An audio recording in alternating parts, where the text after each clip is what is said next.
Hello বন্ধুরা, আজ আপনাদের সঙ্গে ভাগ করে নিতে চাই বাংলা সাহিত্যের এক অসাধারণ প্রেম কাহিনীর কথা। এমন একটি উপন্যাস যার গল্প পড়লে ভালোবাসা, ত্যাগ, স্বপ্ন আর বিচ্ছেদের গভীর অনুভূতি আপনার মনকে স্পর্শ করবেই। আমি বলছি প্রখ্যাত সাহিত্যিক নিমাই ভট্টাচার্যের কালজয়ী উপন্যাস মেম সাহেবের কথা।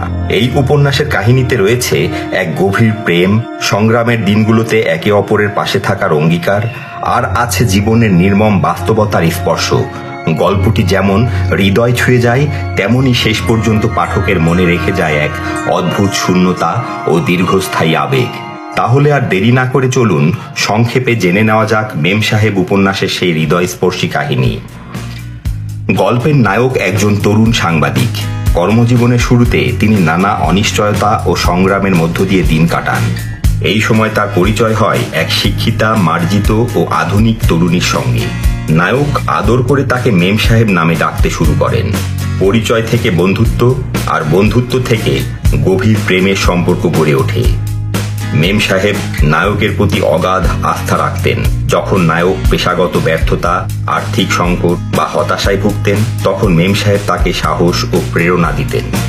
তার বিশ্বাস ছিল একদিন নায়ক অবশ্যই প্রতিষ্ঠিত হবেন। সময়ের সঙ্গে নায়কের কর্মজীবনে সাফল্য আসতে শুরু করে, কিন্তু সুখের সেই সময় দীর্ঘস্থায়ী হয় না। মেম সাহেব কঠিন অসুস্থতায় আক্রান্ত হন। নায়ক তাকে বাঁচানোর জন্য সর্বোচ্চ চেষ্টা করলেও শেষ পর্যন্ত মেম সাহেবকে হারাতে হয়। প্রিয় মানুষটিকে হারিয়ে নায়ক ভেঙে পড়েন। জীবনে সাফল্য এলেও সেই সাফল্য ভাগ করে নেয়ার জন্য মেম সাহেব আর থাকেন না। তাই উপন্যাসটি শেষ পর্যন্ত এক গভীর বেদনাময় প্রেম কাহিনীতে পরিণত হয়।